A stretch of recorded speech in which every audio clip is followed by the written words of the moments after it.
Side 3, Valis, by Philip K. Dick, continuing on page 80. Gloria had the option to cease playing her malignant death game any time she psychologically wished, but Sherry did not. It was as if Gloria, upon smashing herself to bits on the pavement below the Oakland Synanon building, had been reborn twice the size, with twice the mental strength. Meanwhile, Beth's leaving with Christopher had whittled Horselover Fat down to half his normal size. The odds did not favor a sanguine outcome. The actual motivation in Fat's head for feeling attracted to Sherry was the locking in onto death which had begun with Gloria. But imagining that Dr. Stone had cured him, Fat now sailed out into the world with renewed hope, sailed unerringly into madness and death. He had learned nothing. True, the bullet had been pulled from his body and the wound healed, but he was primed for another, eager for another. He couldn't wait to move in with Sherry and save her. If you'll remember, helping people was one of the two basic things Fat has been told long ago to give up, helping people and taking dope. He had stopped taking dope, but all his energy and enthusiasm were now totally channeled into saving people. Better he had kept on with the dope. 6. The machinery of divorce chewed Fat up into a single man, freeing him to go forth and abolish himself. He could hardly wait. Meanwhile, he had entered therapy through the Orange County mental health people. They had assigned him a therapist named Maurice. Maurice was not your standard therapist. During the 60s, he had run guns and dope into California, using the port of Long Beach. He had belonged to SNCC and CORE, and had fought as an Israeli commando against the Syrians. Maurice stood 6'2" high, and his muscles bulged under his shirt, nearly popping the buttons. Like Horselover Fat, he had a black curly beard. Generally, he stood facing Fat across the room, not sitting. He yelled at Fat, punctuating his admonitions with, "And I mean it." Fat never doubted that Maurice meant what he said. It wasn't an issue. The game plan on Maurice's part had to do with bullying Fat into enjoying life instead of saving people. Fat had no concept of enjoyment. He understood only meaning. Initially, Maurice had him draw up a written list of 10 things he most wanted. The term wanted, as in wanted to do, puzzled Fat. "What I want to do," he said, "is help Sherry, so she doesn't get sick again." Maurice roared, "You think you ought to help her. You think it makes you a good person. Nothing will ever make you a good person. You have no value to anyone." Feebly, Fat protested that that wasn't so. "You're worthless," Maurice said. "And you're full of shit," Fat said, to which Maurice grinned. Maurice had begun to get what he wanted. "Listen to me," Maurice said, "and I mean it. Go smoke dope and ball some broad that's got big tits, not one who's dying.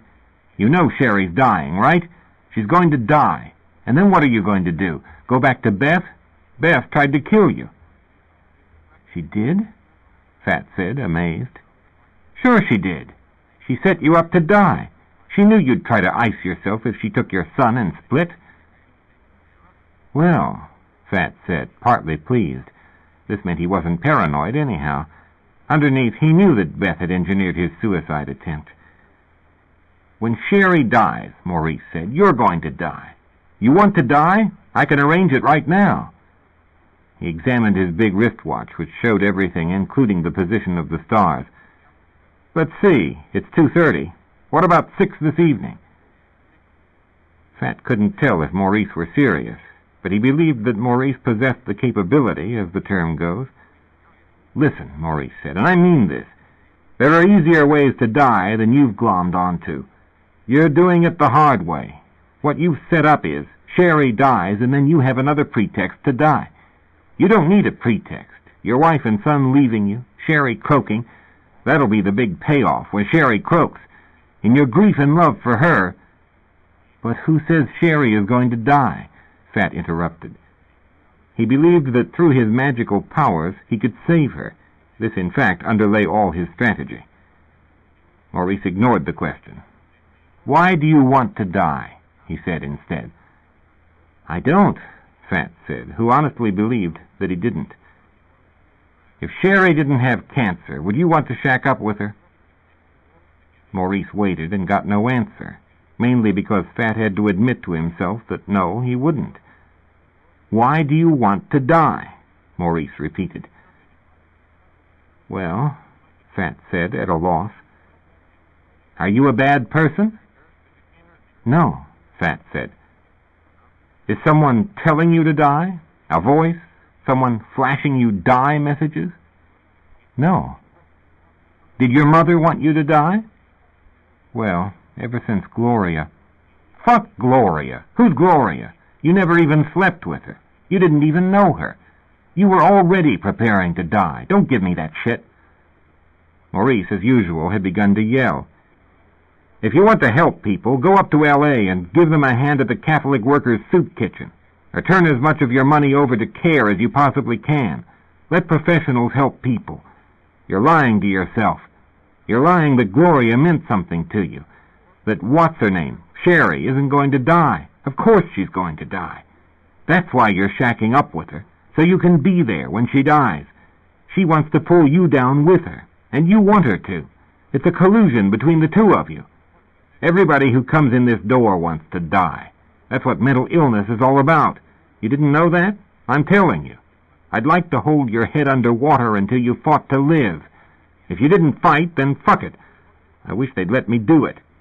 Your friend who has cancer, she got it on purpose. Cancer represents a deliberate failure of the immune system of the body. The person turns it off.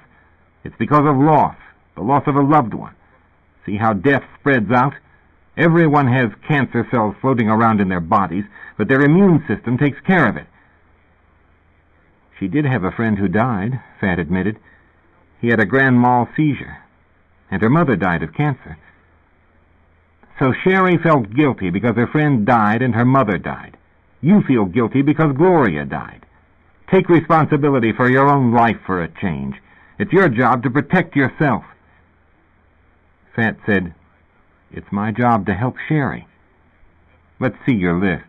You better have that list." Handing over his list of the 10 things he most wanted to do, Fat asked himself silently if Maurice had all his marbles. Surely Sherry didn't want to die. She had put up a stubborn and brave fight. She had endured not only the cancer, but the chemotherapy. "You want to walk on the beach at Santa Barbara," Maurice said, examining the list. "That's number 1. "Anything wrong with that?" Fat said defensively. "No." "Well, why don't you do it?" "Look at number 2, Fat said. "I have to have a pretty girl with me." Maurice said, "Take Sherry." He hesitated. He had, as a matter of fact, asked Sherry to go to the beach with him, up to Santa Barbara to spend a weekend at one of the luxurious beach hotels. She had answered that her church work kept her too busy. "She won't go," Maurice furnished for him. "She's too busy." "Doing what?" "Church." They looked at each other. "Her life won't differ much when her cancer returns," Maurice said finally. "Does she talk about her cancer?" "Yes." "To clerks in stores? Everyone she meets?" "Yes." "Okay. Her life will differ. She'll get more sympathy. She'll be better off." With difficulty, Fat said, "One time she told me," he could barely say it, "that getting cancer was the best thing that ever happened to her. Because then the federal government funded her." "Yes." He nodded. "So she'll never have to work again. I presume she's still drawing SSI, even though she's in remission." "Yeah," Fat said glumly. "They're going to catch up with her. They'll check with her doctor. Then she'll have to get a job." Fat said with bitterness, "She'll never get a job." "You hate this girl," Maurice said. "And worse, you don't respect her. She's a girl bum. She's a rip-off artist. She's ripping you off, emotionally and financially. You're supporting her, right? And she also gets the SSI. She's got a racket, the cancer racket, and you're the mark. Maurice regarded him sternly. Do you believe in God? He asked suddenly. You can infer from this question that Fat had cooled his God talk during his therapeutic sessions with Maurice. He did not intend to wind up in North Ward again. In a sense, Fat said, but he couldn't let it lie there. He had to amplify. I have my own concept of God, he said. Based on my own... He hesitated, envisioning the trap built from his words. The trap bristled with barbed wire. Thoughts, he finished. Is this a sensitive topic with you? Maurice said. Fat could not see what was coming, if anything. For example, he did not have access to his North Ward files, and he did not know if Maurice had read them, or what they contained. No, he said. Do you believe man is created in God's image? Maurice said. Yes, Fat said. Maurice, raising his voice, shouted, Then isn't it an offense against God to ice yourself? Did you ever think of that? I thought of that, Fat said. I thought of that a lot. Well, and what did you decide? Let me tell you what it says in Genesis, in case you've forgotten.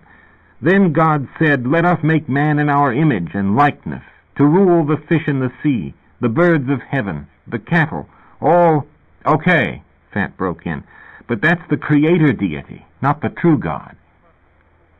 What? Maurice said. Fat said, That's Yaldabaoth, sometimes called Samael, the blind god. He's deranged. What the hell are you talking about? Maurice said. Yaldabaoth is a monster spawned by Sophia, who fell from the Pleroma, Fat said. He imagines he's the only god, but he's wrong. There's something the matter with him. He can't see. He creates our world, but because he's blind, he botches the job. The real God sees down from far above, and in his pity sets to work to save us.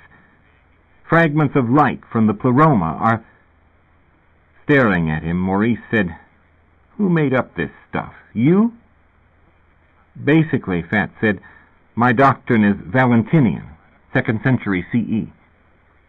What's CE? Common Era. The designation replaces AD. Valentinus's Gnosticism is the more subtle branch, as opposed to the Iranian, which of course was strongly influenced by Zoroastrianism dualism. Valentinus perceived the ontological salvific value of the gnosis, since it reversed the original primal condition of ignorance, which represents the state of the fall, the impairment of the Godhead, which resulted in the botched creation of the phenomenal or material world. The true God, who is totally transcendent, did not create the world. However, seeing what Yaldabaoth had done... Who's this Yaldabaoth? Yahweh created the world. It says so in the Bible. Fat said, The creator deity imagined that he was the only God. That's why he was jealous and said, You shall have no other gods before me. To which Maurice shouted, Haven't you read the Bible? After a pause, Fat tried another turn. He was dealing with a religious idiot. Look, he said, as reasonably as possible, a number of opinions exist as to the creation of the world. For instance, if you regard the world as artifact, which it may not be, it may be an organism, which is how the ancient Greeks regarded it, you still can't reason back to a creator. For instance, there may have been a number of creators at several times. The Buddhist idealists point this out. But even if... You've never read the Bible, Maurice said with incredulity. You know what I want you to do, and I mean this. I want you to go home and study the Bible. I want you to read Genesis over twice. You hear me? 2 times, carefully. And I want you to write an outline of the main ideas and events in it, in descending order of importance. And when you show up here next week, I want to see that list. He obviously was genuinely angry. Bringing up the topic of God had been a poor idea. But of course Maurice hadn't known that in advance. All he intended to do was appeal to Fat's ethics. Being Jewish, Maurice assumed that religion and ethics couldn't be separated, since they are combined in the Hebrew monotheism. Ethics devolved directly from Yahweh to Moses. Everybody knows that. Everybody but Horselover Fat, whose problem at that moment was that he knew too much. Breathing heavily, Maurice began going through his appointment book. He hadn't iced Syrian assassins by regarding the cosmos as a sentient entelechy with a psyche and soma, a macrocosmic mirror to man the microcosm. "Let me just say one thing," Fat said. Irritably, Maurice nodded. "The creator deity," Fat said, "may be insane, and therefore the universe is insane. What we experience as chaos is actually irrationality. There is a difference." He was silent then. "The universe is what you make of it," Maurice said. "It's what you do with it that counts. It's your responsibility to do something life-promoting with it, not life-destructive." "That's the existential position," Fat said, "based on the concept that we are what we do, rather than we are what we think. It finds its first expression in Goethe's Faust, Part 1, where Faust says, "Im Anfang war das Wort." He's quoting the opening of the fourth Gospel. "In the beginning was the Word." Faust says, "Nein, im Anfang war die Tat." In the beginning was the deed. From this, all existentialism comes. Maurice stared at him as if he were a bug. Driving back to the modern 2-bedroom, 2-bathroom apartment in downtown Santa Ana, a full-security apartment with deadbolt lock in a building with electric gate, underground parking, closed-circuit TV scanning of the main entrance, where he lived with Sherry, Fat realized that he had fallen from the status of authority back to the humble status of crank. Maurice, in attempting to help him, had accidentally erased Fat's bastion of security. However, on the good side, he now lived in this fortress-like or jail-like full-security new building, set dead in the center of the Mexican barrio. You needed a magnetic computer card to get the gate to the underground garage to open. This shored up Fat's marginal morale. Since their apartment was up on the top floor, he could literally look down on Santa Ana and all the poorer people who got ripped off by drunks and junkies every hour of the night. In addition, of much more importance, he had Sherry with him. She cooked wonderful meals, although he had to do the dishes and the shopping. Sherry did neither. She sewed and ironed a lot, drove off on errands, talked on the telephone to her old girlfriends from high school, and kept Fat informed about church matters. I can't give the name of Sherry's church because it really exists. Well, so too does Santa Ana. So I will call it what Sherry called it, Jesus Sweatshop. Half the day she manned the phones in the front desk. She had charge of the help programs, which meant that she dispersed food, money for shelter, advice on how to deal with welfare, and weeded the junkies out from the real people. Sherry detested junkies, and for good reason. They continually showed up with a new scam every day.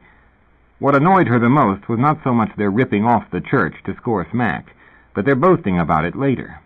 However, since junkies have no loyalty to one another, junkies generally showed up to tell her which other junkies were doing the ripping off and the boasting.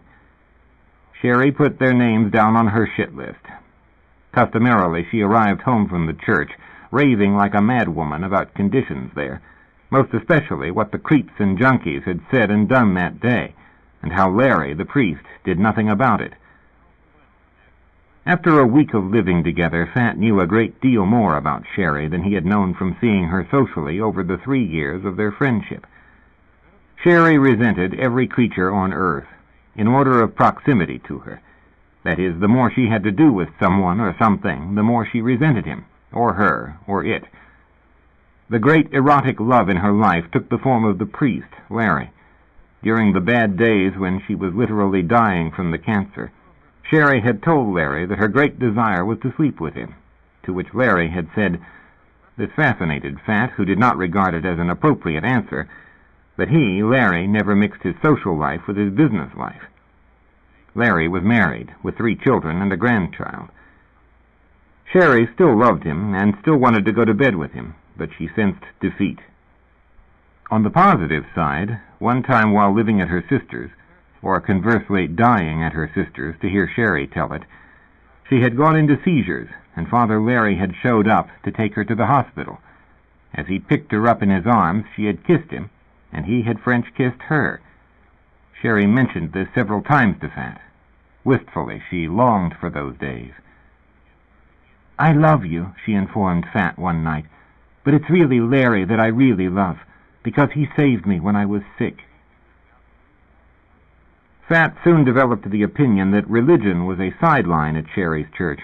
Answering the phone and mailing out stuff took the center ring. A number of nebulous people, who might as well be named Larry, Moe, and Curly as far as Fat was concerned, haunted the church, holding down salaries inevitably larger than Sherry's and requiring less work. Sherry wished death to all of them. She often spoke with relish about their misfortunes, as for instance when their cars wouldn't start, or they got speeding tickets, or Father Larry expressed dissatisfaction toward them. "Eddie's going to get the royal boot," Sherry would say upon coming home. "The little fucker." One particular indigent chronically provoked annoyance in Sherry, a man named Jack Barbina, who, Sherry said, rummaged through garbage cans to find little gifts for her. Jack Barbina showed up when Sherry was alone in the church office, handed her a soiled box of dates and a perplexing note stressing his desire to court her. Sherry pegged him as a maniac the first day she saw him. She lived in fear that he would murder her. "I'm going to call you the next time he comes in," she told Fat. "I'm not going to be there alone with him. There isn't enough money in the bishop's discretionary fund to pay me for putting up with Jack Barbina, especially on what they do pay me, which is about half what Eddie makes, the little fairy." To Sherry, the world was divided up among slackers, maniacs, junkies, homosexuals, and backstabbing friends. She also had little use for Mexicans and blacks. Fat used to wonder at her total lack of Christian charity, in the emotional sense.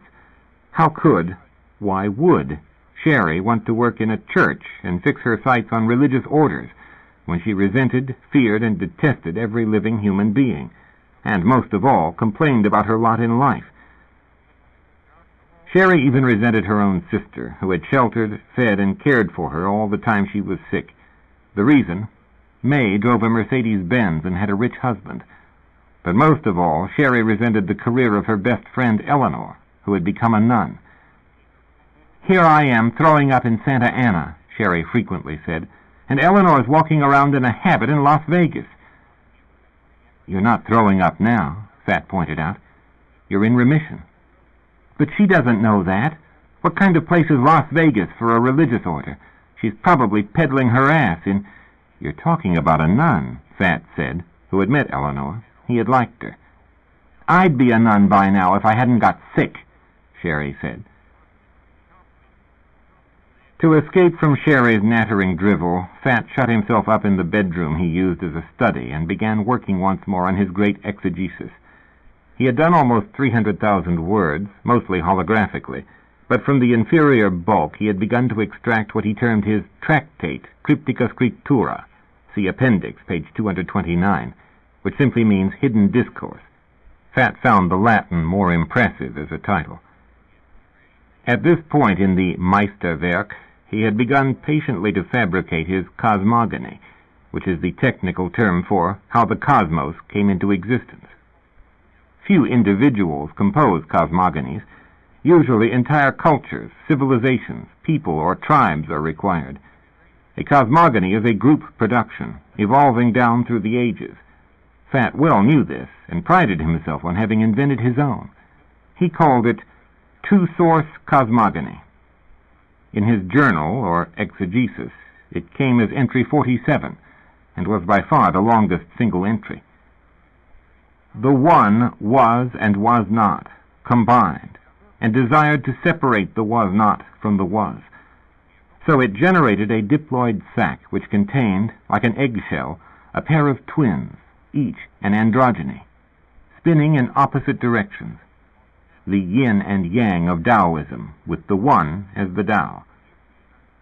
The plan of the one was that both twins would emerge into being, wasness, simultaneously, However, motivated by a desire to be, which the one had implanted in both twins, the counterclockwise twin broke through the sac and separated prematurely, i.e., before full term. This was the dark or yin twin. Therefore, it was defective. At full term, the wiser twin emerged. Each twin formed a unitary entelechy, a single living organism made of psyche and soma, still rotating in opposite directions to each other. The full-term twin, called Form 1 by Parmenides, advanced correctly through its growth stages, but the prematurely born twin, called Form 2, languished. The next step in the One's plan was that the two would become the many, through their dialectic interaction. From them, as hyper-universes, they projected a hologram-like interface, which is the pluriform universe we creatures inhabit. The two sources were to intermingle equally in maintaining our universe, but Form 2 continued to languish toward illness, madness, and disorder. These aspects she projected into our universe. It was the One's purpose for our hologrammatic universe to serve as a teaching instrument by which a variety of new lives advanced until ultimately they would be isomorphic with the One. However, the decaying condition of Hyperuniverse 2 introduced malfactors which damaged our hologrammatic universe. This is the origin of entropy, undeserved suffering, chaos, and death, as well as the empire, the black iron prism. In essence, the aborting of the proper health and growth of the life forms within the hologrammatic universe. Also, the teaching function was grossly impaired, since only the signal from the Hyperuniverse 1 was information-rich. That from 2 had become noise. The psyche of Hyperuniverse 1 sent a microform of itself into Hyperuniverse 2 to attempt to heal it. The microform was apparent in our hologrammatic universe as Jesus Christ. However, Hyperuniverse 2, being deranged, at once tormented, humiliated, rejected, and finally killed the microform of the healing psyche of her healthy twin. After that, Hyperuniverse 2 continued to decay into blind, mechanical, purposeless, causal processes. It then became the task of Christ, more properly the Holy Spirit, to either rescue the life forms in the hologrammatic universe or abolish all influences on it emanating from 2. Approaching its task with caution, it prepared to kill the deranged twin, since she cannot be healed, i.e., she will not allow herself to be healed, because she does not understand that she is sick. This illness and madness pervades us and makes us idiots living in private, unreal worlds. The original plan of the One can only be realized now by the division of Hyperuniverse 1 into 2 healthy hyperuniverses, which will transform the hologrammatic universe into the successful teaching machine it was designed to be. We will experience this as the kingdom of God. Within time, Hyperuniverse 2 remains alive. The empire never ended. But in eternity, where the hyperuniverses exist, she has been killed, of necessity, by the healthy twin of Hyperuniverse 1, who is our champion. The One grieves for this death, since the One loved both twins. Therefore, the information of the mind consists of a tragic tale of the death of a woman, the undertones of which generate anguish into all the creatures of the hologrammatic universe without their knowing why. This grief will depart when the healthy twin undergoes mitosis, and the kingdom of God arrives. The machinery for this transformation, the procession within time from the age of iron to the age of gold, is at work now. In eternity, it is already accomplished. Not long thereafter, Sherry got fed up with Fat working night and day on his exegesis. Also, she got mad because he asked her to contribute some of her SSI money to pay the rent, since because of a court judgment he had to pay out a lot of spousal and child support to Beth and Christopher. Having found another apartment for which the Santa Ana Housing Authority would pick up the tab, Sherry wound up living by herself rent-free, without the obligation to fix Fat's dinner. Also, she could go out with other men, something Fat had objected to while he and Sherry were living together. To this possessiveness, Sherry had said hotly one night when she came home from walking hand in hand with a male friend to find Fat furious, "I don't have to put up with this crap." Fat promised not to object to Sherry going out with other men anymore, nor would he continue to ask her to contribute toward the rent and food costs, even though at the moment he had only $9 in his bank account. This did no good. Sherry was pissed. "I'm moving out," she informed him. After she moved out, Fat had to raise funds to purchase all manner of furniture, dishes, TV set, flatware, towels, everything, because he had brought little or nothing with him from his marriage. He had expected to depend on Sherry's chattels. Needless to say, he found life very lonely without her. Living by himself in the 2-bedroom, 2-bathroom apartment which they had shared depressed the hell out of him. His friends worried about him and tried to cheer him up. In February, Beth had left him, and now in early September, Sherry had left him. He was again dying by inches. All he did was sit at his typewriter, or with notepad and pen, working on his exegesis. Nothing else remained in his life. Beth had moved up to Sacramento, 700 miles away, so he did not get to see Christopher. He thought about suicide, but not very much. He knew that Maurice would not approve of such thoughts. Maurice would require of him another list. What really bothered Fat was the intuition that Sherry would soon lose her remission. From going to class at Santa Ana College and working at the church, she became run down and tired. Every time he saw her, which was as often as possible, he noticed how tired and thin she looked. In November, she complained of the flu. She had pains in her chest and coughed continuously. "This fucking flu," Sherry said. Finally, he got her to go to her doctor for an X-ray and blood tests. He knew she had lost her remission by then. She could barely drag herself around. The day she found out that she had cancer again, Fat was with her. Since her appointment with the doctor was at 8 in the morning, Fat stayed up the night before, just sitting. He drove her to the doctor, along with Edna, a lifelong friend of Sherry's. He and Edna sat together in the waiting room while Sherry conferred with Dr. Applebaum. "It's just the flu," Edna said. Fat said nothing. He knew what it was. 3 days before, he and Sherry had walked to the grocery store. She could hardly put one foot before the other. No doubt existed in Fat's mind. As he sat with Edna in the crowded waiting room, terror filled him, and he wanted to cry. Incredibly, today was his birthday. When Sherry emerged from Dr. Applebaum's office, she had a Kleenex pressed to her eyes. Fat and Edna ran over to her. He caught Sherry as she fell, saying, "It's back. The cancer's back." She had it in the lymph nodes in her neck, and she had a malignant tumor in her right lung which was suffocating her. Chemotherapy and radiation would be started in 24 hours. Edna said, stricken, "I was sure it was just flu. I wanted her to go to Melodyland and testify that Jesus had cured her." To that remark, Fat said nothing. The argument can be made that at this point Fat no longer had any moral obligation to Sherry. For the most meager reason, she had moved out on him, leaving him alone, grieving and desperate, with nothing to do but scribble away at his exegesis. Fat's friends had all pointed this out. Even Edna pointed this out when Sherry wasn't present in the same room. But Fat still loved her.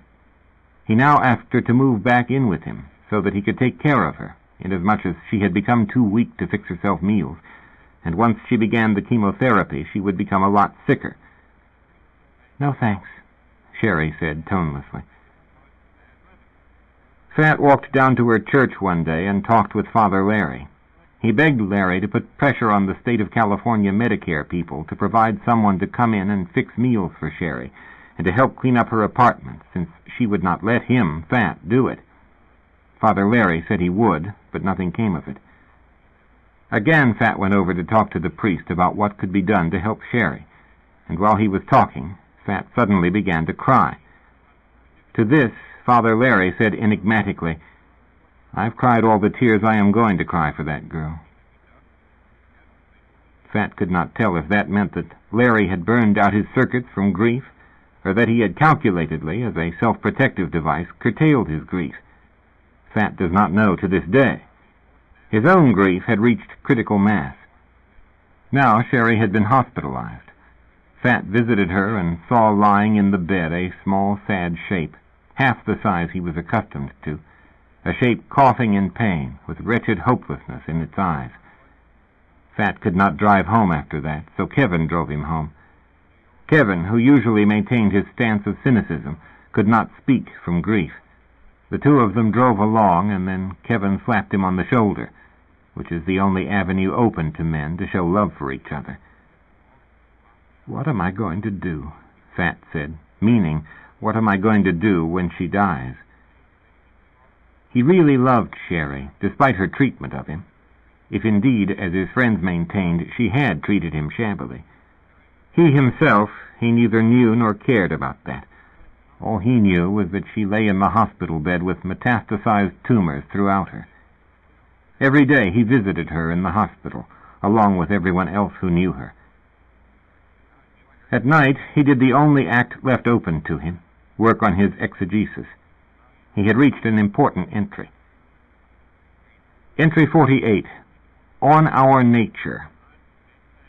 It is proper to say, we appear to be memory coils, DNA carriers capable of experience, in a computer-like thinking system which, although we have correctly recorded and stored thousands of years of experiential information, and each of us possesses somewhat different deposits from all the other life forms, there is a malfunction, a failure of memory retrieval. There lies the trouble in our particular subcircuit. Salvation through gnosis, more properly anamnesis, the loss of amnesia, although it has individual significance for each of us, a quantum leap in perception, identity, cognition, understanding, world and self-experience, including immortality, it has greater and further importance for the system as a whole, inasmuch as these memories are data needed by it and valuable to it, to its overall functioning. Therefore, it is in the process of self-repair, which includes rebuilding our subcircuit via linear and orthogonal time changes, as well as continual signaling to us to stimulate blocked memory banks within us to fire, and hence retrieve what is there. The external information, or gnosis, then, consists of disinhibiting instructions, with the core content actually intrinsic to us. That is, already there. First observed by Plato, viz. That learning is a form of remembering. The ancients possessed techniques, sacraments and rituals used largely in the Greco-Roman mystery religions, including early Christianity, to induce firing and retrieval, mainly with a sense of restorative value to the individuals. The Gnostics, however, correctly saw the ontological value to what they called the Godhead itself, the total entity. The Godhead is impaired. Some primordial crisis occurred in it which we do not understand. Fat reworked journal entry 29 and added it to his On Our Nature entry. 29. We did not fall because of a moral error. We fell because of an intellectual error, that of taking the phenomenal world as real. Therefore, we are morally innocent. It is the empire in its various disguised polyforms which tells us we have sinned. The empire never ended. By now, Fat's mind was going totally. All he did was work on his exegesis or his tractate, or just listen to his stereo or visit Sherry in the hospital. He began to install entries in the tractate without logical order or reason. 30. The phenomenal world does not exist. It is a hypostasis of the information processed by the mind. 27.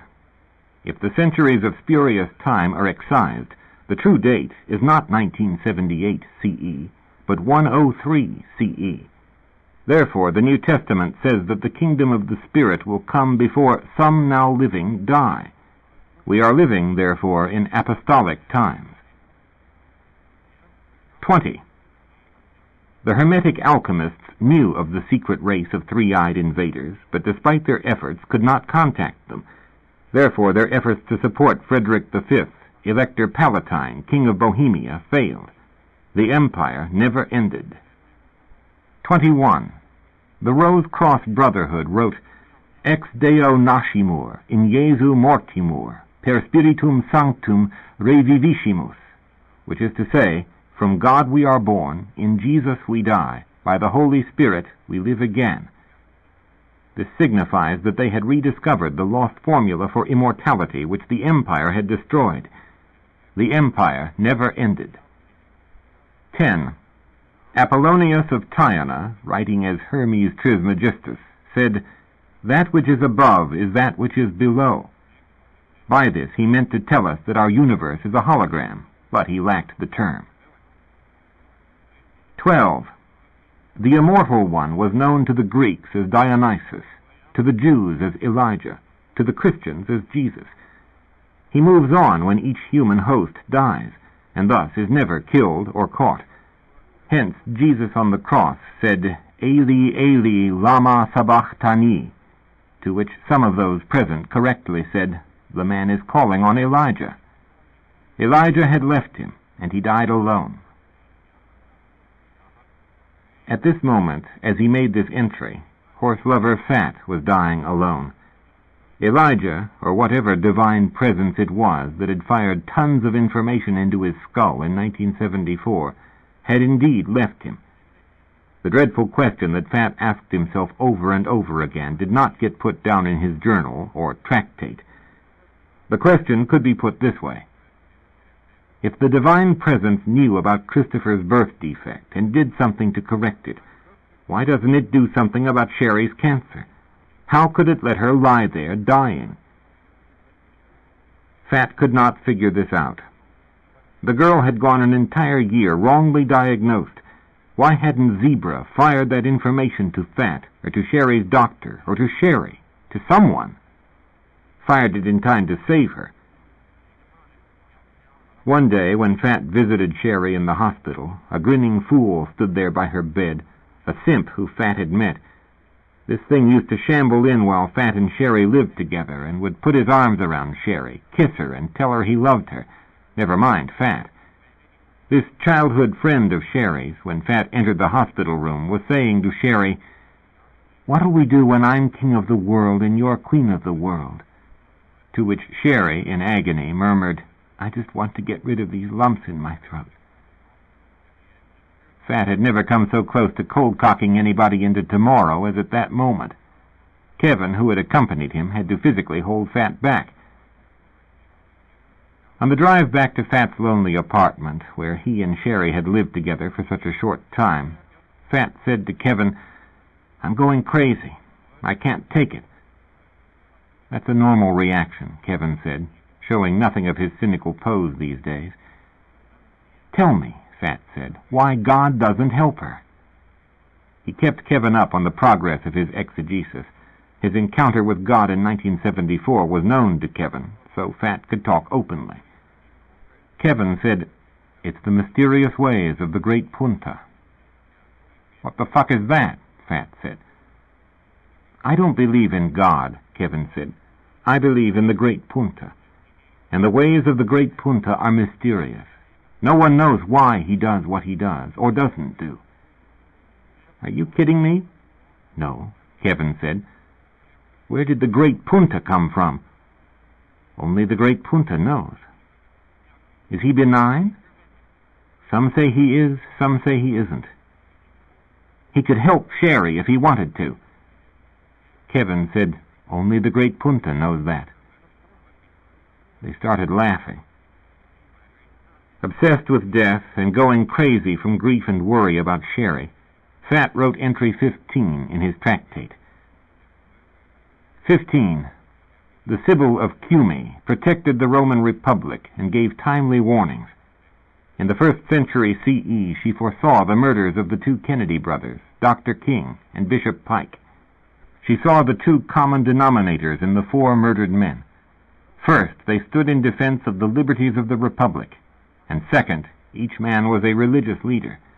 For this, they were killed. The Republic had once again become an empire with a Caesar. The empire never ended. 16. The Sibyl said in March 1974, The conspirators have been seen, and they will be brought to justice. She saw them with the third or ajna eye, the eye of Shiva, which gives inward discernment, but which when turned outward blasts with desiccating heat. In August 1974, the justice promised by the Sibyl came to pass.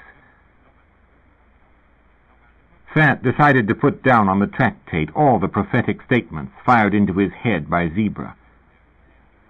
7. The head Apollo is about to return.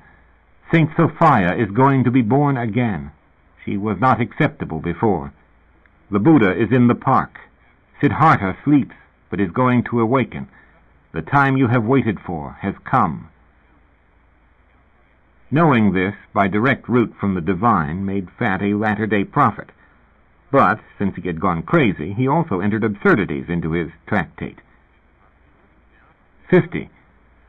The primordial source of all our religions lies with the ancestors of the Dogon tribe, who got their cosmogony and cosmology directly from the three-eyed invaders who visited long ago.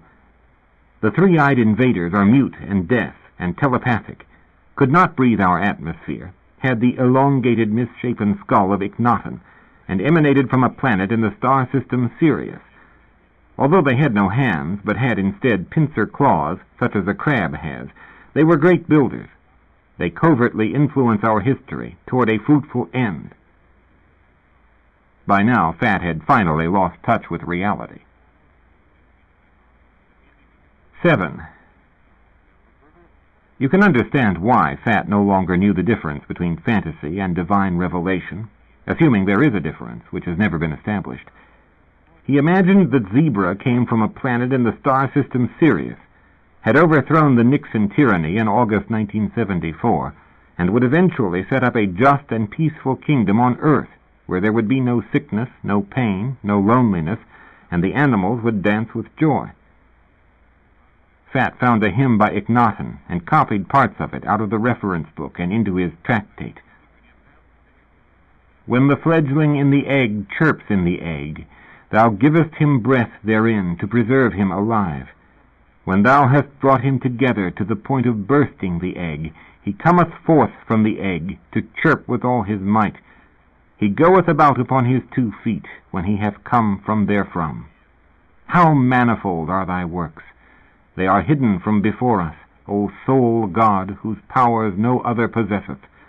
Thou didst create the earth according to thy heart, while thou wast alone.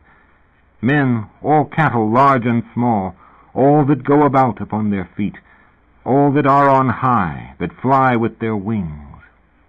Thou art in my heart. There is no other that knoweth thee, save thy son Akhenaten. Thou hast made him wise in thy designs and in thy might. The world is in thy hands. Entry 52 shows that Fat at this point in his life reached out for any wild hope which would shore up his confidence that some good existed somewhere. 52. Our world is still secretly ruled by the hidden race descended from Akhenaten, and his knowledge is the information of the macro-mind itself. All cattle rest upon their pasturage, the trees and the plants flourish, the birds flutter in their marshes, their wings uplifted in adoration to thee. All the sheep dance upon their feet, all winged things fly. They live when thou hast shone upon them. From Akhenaten this knowledge passed to Moses, and from Moses to Elijah, the immortal man, who became Christ. But underneath all the names there is only one immortal man, and we are that man. Fat still believed in God and Christ, and a lot else, but he wished he knew why Zebra, his term for the Almighty Divine One, had not given early warning about Sherry's condition, and did not now heal her. And this mystery assailed Fat's brain and turned him into a maddened thing. Fat, who had sought death, could not comprehend why Sherry was being allowed to die, and die horribly. I myself am willing to step forth and offer some possibilities. A little boy menaced by a birth defect isn't in the same category with a grown woman who desires to die, who is playing a malignant game, as malignant as her physical analog, the lymphoma destroying her body. After all, the Almighty Divine One had not stepped forward to interfere with Fat's own suicide attempt. The Divine Presence had allowed Fat to down the 49 tabs of high-grade pure digitalis, nor had the Divine Authority prevented Beth from abandoning him and taking his son away from him, the very son for whom the medical information was put forth in theophanic disclosure. This mention of three-eyed invaders with claws instead of hands, mute, deaf, and telepathic creatures from another star interested me. Regarding this topic, Fat showed a natural sly reticence. He knew enough not to shoot his mouth off about it. In March 1974, at the time he had encountered God, more properly Zebra, he had experienced vivid dreams about the three-eyed people. He had told me that. They manifested themselves as cyborg entities, wrapped up in glass bubbles, staggering under masses of technological gear. An odd aspect cropped up that puzzled both Fat and me. Sometimes in these vision-like dreams, Soviet technicians could be seen, hurrying to repair malfunctions of the sophisticated technological communications apparatus enclosing the three-eyed people. Maybe the Russians beamed microwave psychogenic or psychotronic or whatever they call it signals at you, I said, having read an article on alleged Soviet boosting of telepathic messages by means of microwaves. I doubt if the Soviet Union is interested in Christopher's hernia, Fat said sourly. But the memory plagued him that in these visions or dreams or hypnagogic states he had heard Russian words spoken and had seen page upon page, hundreds of pages, of what appeared to be Russian technical manuals describing, he knew this because of the diagrams, engineering principles and constructs. You overheard a two-way transmission, I suggested, between the Russians and an extraterrestrial entity. Just my luck, Fat said. At the time of these experiences, Fat's blood pressure had gone up to stroke level. His doctor had briefly hospitalized him. The doctor warned him not to take uppers. I'm not taking uppers, Fat had protested truthfully. The doctor had run every test possible during Fat's stay in the hospital to find a physical cause for the elevated blood pressure, but no cause had been found. Gradually, his hypertension had diminished. The doctor was suspicious. He continued to believe that Fat had abreacted in his lifestyle to the days when he did uppers. But both Fat and I knew better. His blood pressure had registered 280 over 178, which is a lethal level. Normally, Fat ran about 135 over 90, which is normal. The cause of the temporary elevation remains a mystery to this day. That, and the deaths of Fat's pets. I tell you these things for what they are worth. They are true things. They happened. In Fat's opinion, his apartment had been saturated with high levels of radiation of some kind. In fact, he had seen it, blue light dancing like St. Elmo's fire. And, what was more, the aurora that sizzled around the apartment behaved as if it were sentient and alive. When it entered objects, it interfered with their causal processes, and when it reached Fat's head, it transferred not just information to him, which it did, but also a personality which wasn't Fat's, a person with different memories, customs, tastes, and habits. For the first and only time in his life, Fat stopped drinking wine and bought beer, foreign beer.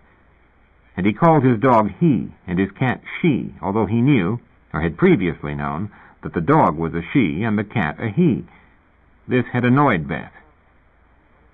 Fat wore different clothes and carefully trimmed down his beard. When he looked in the bathroom mirror while trimming it, he saw an unfamiliar person, although it was his regular self, not changed. Also, the climate seemed wrong. The air was too dry and too hot, not the right altitude and not the right humidity. Fat had the subjective impression that a moment ago he'd been living in a high, cool, moist region of the world, and not in Orange County, California. Plus the fact that this inner ratiocination took the form of Koine Greek, which he did not understand as a language, nor as a phenomenon going on in his head. And he had a lot of trouble driving his car. He couldn't figure out where the controls were. They all seemed to be in the wrong places. Perhaps most remarkable of all, Fat experienced a particularly vivid dream, if dream it was, about a Soviet woman who would be contacting him by mail. In the dream, he was shown a photograph of her. She had blonde hair, and he was told, "Her name is Fadasa Ulna." An urgent message fired into Fat's head that he must respond to her letter when it came. 2 days later, a registered airmail letter arrived from the Soviet Union, which shocked Fat into a state of terror. The letter had been sent by a man who Fat had never heard of. Fat wasn't used to getting letters from the Soviet Union anyhow, who wanted 1. A photograph of Fat, 2. A specimen of Fat's handwriting, in particular his signature. To Beth, Fat said, "Today is Monday. On Wednesday another letter will come. This will be from the woman." On Wednesday, Fat received a plethora of letters, 7 in all. Without opening them, he fished among them and pointed out one which had no return name or address on it. "That's it," he said to Beth, who by now was also freaked. "Open it and look at it, but don't let me see her name and address, or I'll answer it." Beth opened it. Instead of a letter per se, she found a Xerox sheet on which 2 book reviews from the left-wing New York newspaper The Daily World had been juxtaposed. The reviewer described the author of the books as a Soviet national living in the United States. From the reviews, it was obvious that the author was a party member. "My God," Beth, turning the Xerox sheet over, "the author's name and address is written on the back." "A woman?" Fat said. "Yes," Beth said. I never found out from Fat and Beth what they did with the 2 letters.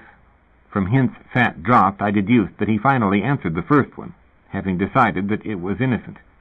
But what he did with the Xerox one, which really wasn't a letter in the strict sense of the term, I do not to this day know, nor do I want to know. Maybe he burned it. Maybe he turned it over to the police or the FBI or the CIA. In any case, I doubt if he answered it. For one thing, he refused to look at the back of the Xerox sheet where the woman's name and address appeared. He had the conviction that if he saw this information, he would answer her, whether he wanted to or not. Maybe so, who can say? First, 8 hours of graphic information is fired at you from sources unknown, taking the form of lurid phosphine activity in 80 colors arranged like modern abstract paintings. Then you dream about 3-eyed people in glass bubbles and electronic gear. Then your apartment fills up with St. Elmo's fire plasmatic energy, which appears to be alive and to think. Your animals die. You are overcome by a different personality who thinks in Greek. You dream about Russians. And finally, you get a couple of Soviet letters within a 3-day period, which you were told were coming. But the total impression isn't bad because some of the information saves your son's life. Oh yes, one more thing. Fat found himself seeing ancient Rome superimposed over California, 1974. Well, I'll say this. Fat's encounter may not have been with God, but it certainly was with something. No wonder Fat started scratching out page after page of his exegesis. I'd have done the same. He wasn't just theory-mongering for the sake of it. He was trying to figure out what the fuck had happened to him. If Fat had simply been crazy, he certainly found a unique form, an original way of doing it. Being in therapy at the time, Fat was always in therapy, he asked that a Rorschach test be given to him to determine if he had become a schizophrenic. The test, upon his taking it, showed only a mild neurosis. So much for that theory. In my novel, A Scanner Darkly, published in 1977, I ripped off Fat's account of his 8 hours of lurid phosphine activity. He had, a few years ago, been experimenting with disinhibiting substances affecting neural tissue, and one night, having administered to himself an IV injection considered safe and mildly euphoric, had experienced a disastrous drop in the GABA fluid of his brain. Subjectively, he had then witnessed lurid phosphine activity projected on the far wall of his bedroom, a frantically progressing montage of what at the time he imagined to be modern-day abstract paintings. For about 6 hours, entranced, F.A. Powers had watched thousands of Picasso paintings replace one another at flash-cut speed. and then he had been treated to Paul Klee's, more than the painter had painted during his entire lifetime. S.A. Powers, now viewing Modigliani paintings, replacing themselves at furious velocity, had conjectured, one needs a theory for everything, that the Rosicrucians were telepathically beaming pictures at him, probably boosted by micro-relay systems of an advanced order. But then, when Kandinsky paintings began to harass him, he recalled that the main art museum at Leningrad specialized in just such non-objective moderns, and he decided that the Soviets were attempting telepathically to contact him. In the morning, he remembered that a drastic drop in the GABA fluid of the brain normally produced such phosphine activity. Nobody was trying to contact him telepathically, with or without microwave boosting. Note: A Scanner Darkly, Doubleday, 1977, pages 15 to 16. End of note.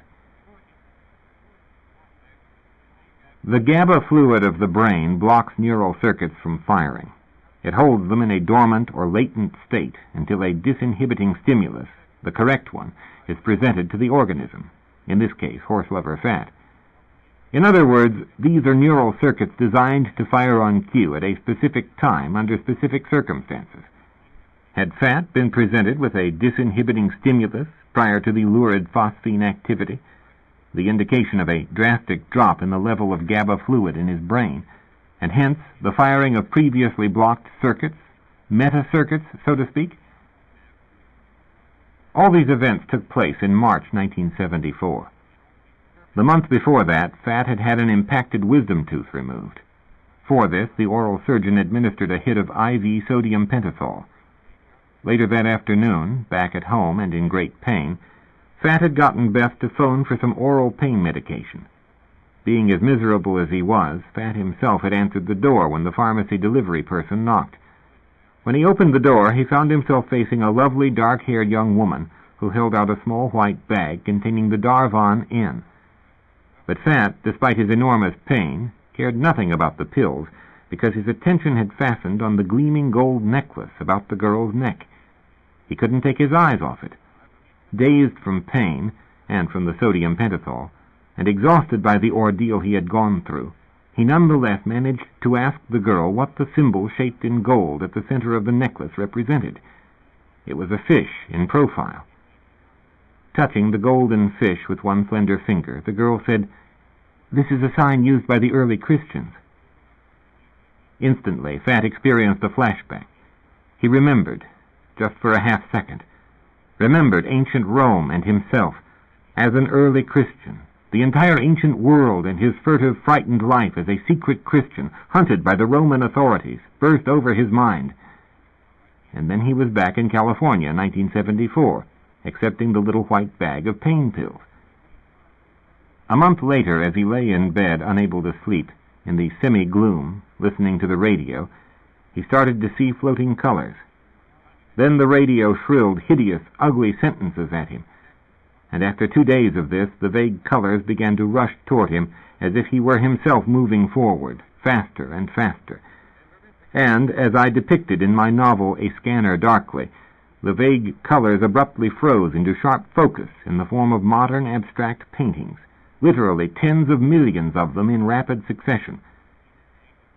Meta-circuits in Fat's brain had been disinhibited by the fish sign and the words spoken by the girl. It's as simple as that. A few days later, Fat woke up and saw ancient Rome superimposed on California, 1974, and thought in Koine Greek, the lingua franca of the Near East part of the Roman world, which was the part he saw. He did not know that the Koine was their lingua franca. He supposed that Latin was. And in addition, as I've already told you, he did not recognize the language of his thoughts even as a language. Horselover Fat is living in 2 different times and 2 different places, i.e., in 2 space-time continua.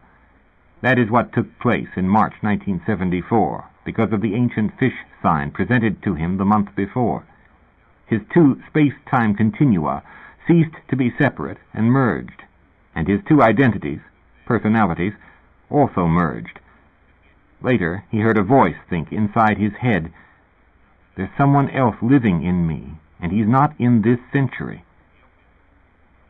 The other personality had figured it out. The other personality was thinking. And Fat, especially just before he fell asleep at night, could pick up the thoughts of this other personality as recently as a month ago, which is to say, 4.5 years after the compartmentalization of the two persons broke down. Fat himself expressed it very well to me in early 1975 when he first began to confide in me. He called the personality in him, living in another century and at another place, Thomas. Thomas, Fat told me, is smarter than I am, and he knows more than I do. Of the two of us, Thomas is the master personality. He considered that good.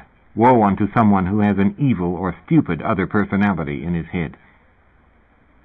I said, "You mean once you were Thomas? You're a reincarnation of him, and you remembered him and his—" "No, he's living now. Living in ancient Rome, now. And he is not me. Reincarnation has nothing to do with it." "But your body," I said. Fat stared at me, nodding. "Right. It means my body is either in two space-time continua simultaneously, or else my body is nowhere at all." Entry 14 from the tractate. The universe is information, and we are stationary in it, not three-dimensional and not in space or time. The information fed to us we hypostatize into the phenomenal world.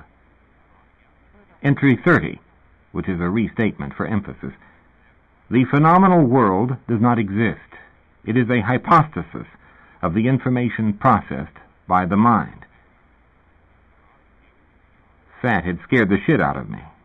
He had extrapolated entries 14 and 30 from his experience, inferred them from discovering that someone else existed in his head, and that someone else was living in a different place at a different time, 2,000 years ago, and 8,000 miles away. We are not individuals. We are stations in a single mind. We are supposed to remain separate from one another at all times. However, Fat had received by accident a signal, the golden fish sign, intended for Thomas. It was Thomas who dealt in fish signs, not Fat. If the girl hadn't explained the meaning of the sign, the breakdown of compartmentalization would not have occurred. But she did, and it did. Space and time were revealed to Fat, and to Thomas, as mere mechanisms of separation. Fat found himself viewing a double exposure of two realities superimposed, and Thomas probably found himself doing the same. Thomas probably wondered what the hell foreign language was happening in his head. Then he realized it wasn't even his head. There's someone else living in me, and he's not in this century. That was Thomas thinking that, not Fat. But it applied to Fat equally. But Thomas had the edge over Fat, because, as Fat said, Thomas was smarter. He was the master personality. He took over Fat, switched him off wine and onto beer, trimmed his beard, had trouble with the car. But more important, Thomas remembered, if that is the word, other selves. One in Minoan Crete, which is from 3000 BCE to 1100 BCE, a long, long time ago. Thomas even remembered a self before that, one which had come to this planet from the stars. Thomas was the ultimate non-fool of post-Neolithic times. As an early Christian of the apostolic age, he had not seen Jesus, but he knew people who had.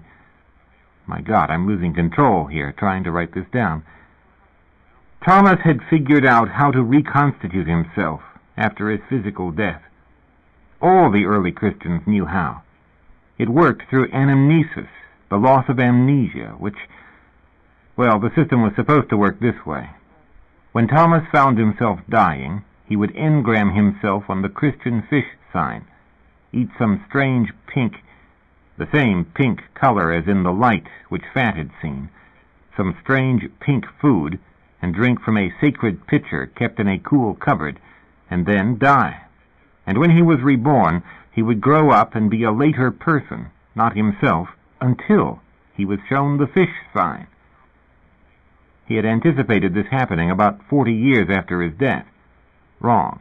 It took almost 2,000 years. In this way, through this mechanism, time was abolished. Or, put another way, the tyranny of death was abolished. The promise of eternal life, which Christ held out to his little flock, was no hoax. Christ had taught them how to do it. It had to do with the immortal plasmate which Fat talked about, the living information slumbering at Nag Hammadi, century after century. The Romans had found and murdered all the homoplasmates. All the early Christians cross-bonded to the plasmate. They died. The plasmate escaped to Nag Hammadi and slumbered as information on the codices. Until, in 1945, the library was discovered and dug up and read. So Thomas had to wait, not 40 years, but 2,000, because the golden fish sign wasn't enough. Immortality, the abolition of time and space, comes only through the logos, or plasmate. Only it is immortal. We are talking about Christ. He is an extraterrestrial life form which came to this planet thousands of years ago, and, as living information, passed into the brains of human beings already living here, the native population. We are talking about interspecies symbiosis. Before being Christ, he was Elijah. The Jews know all about Elijah and his immortality, and his ability to extend immortality to others by dividing up his spirit. The Qumran people knew this. They sought to receive part of Elijah's spirit.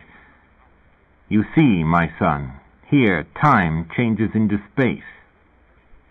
First you change it into space, and then you walk through it. But as Parsifal realized, he was not moving at all. He stood still, and the landscape changed. It underwent a metamorphosis. For a while he must have experienced a double exposure, a superimposition, as Fat did. This is the dream time, which exists now, not in the past, the place where the heroes and gods dwell, and their deeds take place. The single most striking realization that Fat had come to was his concept of the universe as irrational and governed by an irrational mind, the creator deity. If the universe were taken to be rational, not irrational, then something breaking into it might seem irrational, since it would not belong. But Fat, having reversed everything, saw the rational breaking into the irrational. The immortal plasmate had invaded our world, and the plasmate was totally rational, whereas our world is not. This structure forms the basis of Fat's worldview. It is the bottom line. For 2,000 years, the single rational element in our world had slumbered. In 1945, it woke up, came out of its dormant seed state, and began to grow. It grew within himself, and presumably within other humans, and it grew outside in the macro world. He could not estimate its vastness, as I have said. When something begins to devour the world, a serious matter is taking place. If the devouring entity is evil or insane, the situation is not merely serious, it is grim. But Fat viewed the process the other way around. He viewed it exactly as Plato had viewed it in his own cosmology.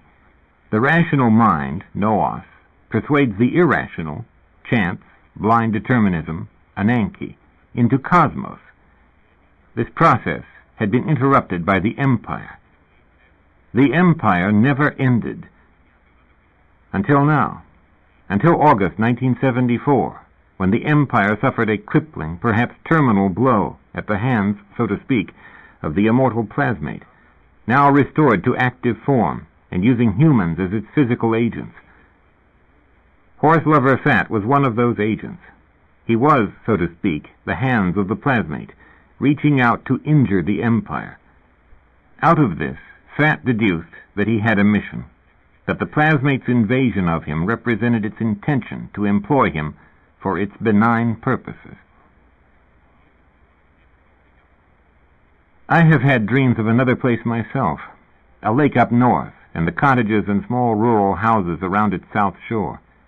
In my dream, I arrived there from Southern California, where I live. This is a vacation spot, but it is very old-fashioned. All the houses are wooden, made of the brown shingles so popular in California before World War II. The roads are dusty. The cars are older, too. What is strange is that no such lake exists in the northern part of California. In real life, I have driven all the way north to the Oregon border and into Oregon itself. 700 miles of dry country exists only.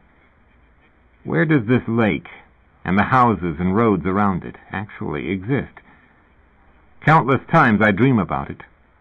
Since in the dreams I am aware that I am on vacation, that my real home is in Southern California, I sometimes drive back down here to Orange County in these interconnected dreams. But when I arrive back down here, I live in a house, whereas in actuality I live in an apartment. In the dreams I am married. In real life I live alone. Stranger still, my wife is a woman I have never actually seen. In one dream, the two of us are outside in the backyard, watering and tending our rose garden. I can see the house next door. It's a mansion, and we share a common cement retaining wall with it. Wild roses have been planted up the side of the wall to make it attractive.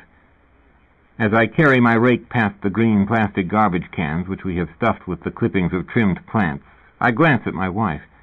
She is watering with the hose, and I gaze up at the retaining wall with its wild rose bushes, and I feel good. I think it wouldn't be possible to live happily in Southern California if we didn't have this nice house with its beautiful back garden. I prefer to own the mansion next door, but anyhow I get to see it, and I can walk over into its more spacious garden. My wife wears blue jeans. She is slender and pretty. As I wake up, I think I should drive north to the lake. As beautiful as it is down here, with my wife and the back garden and the wild roses, the lake is nicer. But then I realize that this is January, and there will be snow on the highway when I get north of the Bay Area. This is not a good time to drive back to the cabin on the lake. I should wait until summer. I am really, after all, a rather timid driver. My car is a good one, though, a nearly new red Capri. And then as I wake up more, I realize that I am living in an apartment in Southern California alone. I have no wife. There is no such house, with the back garden and the high retaining wall with wild rose bushes. Stranger still, not only do I not have a cabin on the lake up north, but no such lake in California exists. The map I hold mentally during my dream is a counterfeit map. It does not depict California. Then what state does it depict? Washington? There is a large body of water at the north of Washington. I have flown over it, going to and returning from Canada, and once I visited Seattle. Who is this wife? Not only am I single, I have never been married to nor seen this woman. Yet in the dreams I felt deep, comfortable, and familiar love towards her, the kind of love which grows only with the passage of many years. But how do I even know that, since I have never had anyone to feel such love for? Getting up from bed, I've been napping in the early evening, I walk into the living room of my apartment and am struck dumb by the synthetic nature of my life. Stereo, that's synthetic. Television set, that's certainly synthetic. Books, a second-hand experience, at least compared with driving up the narrow, dusty road which follows the lake, passing under the branches of trees, finally reaching my cabin and the place I park. What cabin? What lake? I can even remember being taken there originally, years ago, by my mother. Now, sometimes I go by air. There's a direct flight between Southern California and the lake, except for a few miles after the airfield. What airfield? But most of all, how can I endure the ersatz life I lead here in this plastic apartment, alone, specifically without her, the slender wife in blue jeans? If it wasn't for Horselover Fat and his encounter with God or Zebra or the Logos, and this other person living in Fat's head, but in another century and place, I would dismiss my dreams as nothing. I can remember articles dealing with the people who have settled near the lake. They belong to a mild religious group, somewhat like the Quakers. I was raised as a Quaker. Except, it is stated, they held the strong belief that children should not be put in wooden cradles. This was their special heretical thrust. Also, and I can actually see the pages of the written article about them, it is said of them that Every now and then 1 or 2 wizards are born, which has some bearing on their aversion to wooden cradles. If you put an infant or baby who is a wizard, a future wizard, into a wooden cradle, evidently he will gradually lose his powers. Dreams of another life? But where? Gradually the envisioned map of California, which is spurious, fades out, and with it the lake, the houses, the roads, the people, the cars, the airport, the clan of mild religious believers with their peculiar aversion to wooden cradles. But for this to fade out, a host of interconnected dreams spanning years of real elapsed time must fade too. The only connection between this dream landscape and my actual world consists of my red capri. Why does that one element hold true in both worlds? It has been said of dreams that they are a controlled psychosis, or, put another way, a psychosis is a dream breaking through during waking hours. What does this mean in terms of my lake dream, which includes a woman I never knew, for whom I feel a real and comfortable love? Are there 2 persons in my brain, as there are in Fat's? Partitioned off, but in my case no disinhibiting symbol accidentally triggered the other one into bursting through the partition into my personality and my world? Are we all like Horselover Fat, but don't know it? How many worlds do we exist in simultaneously? Groggy from my nap, I turn on the TV and try to watch a program called Dick Clark's Good Old Days Part 2. Morons and simps appear on the screen, drool like pinheads and waterheads. Zit-faced kids scream in ecstatic approval of total banality. I turn the TV set off. My cat wants to be fed. What cat? In the dreams, my wife and I own no pets. We own a lovely house with a large, well-tended yard in which we spend our weekends. We have a 2-car garage. Suddenly, I realize with a distinct jolt that this is an expensive house. In my interrelated dreams, I am well-to-do. I live an upper-middle-class life. It's not me. I'd never live like that. Or if I did, I'd be acutely uncomfortable. Wealth and property make me uneasy. I grew up in Berkeley and have the typical Berkeley left-wing socialist conscience with its suspicion of the cushy life. The person in the dream also owns lakefront property, but the goddamn Capri is the same.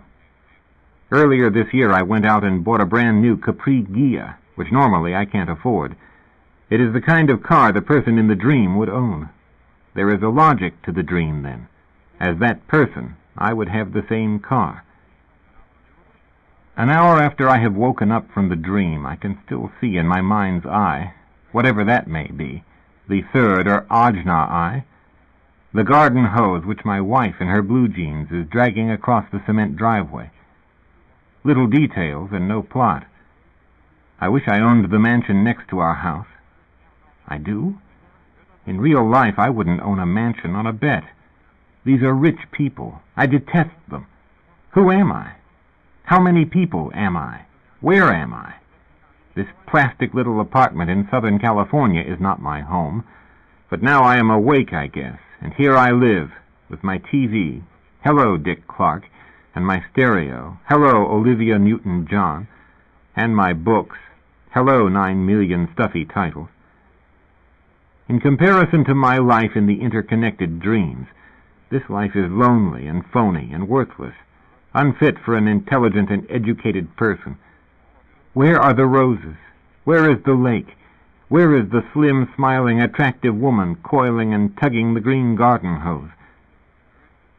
The person that I am now, compared with the person in the dream, has been baffled and defeated, and only supposes he enjoys a full life. In the dreams, I see what a full life really consists of, and it is not what I really have.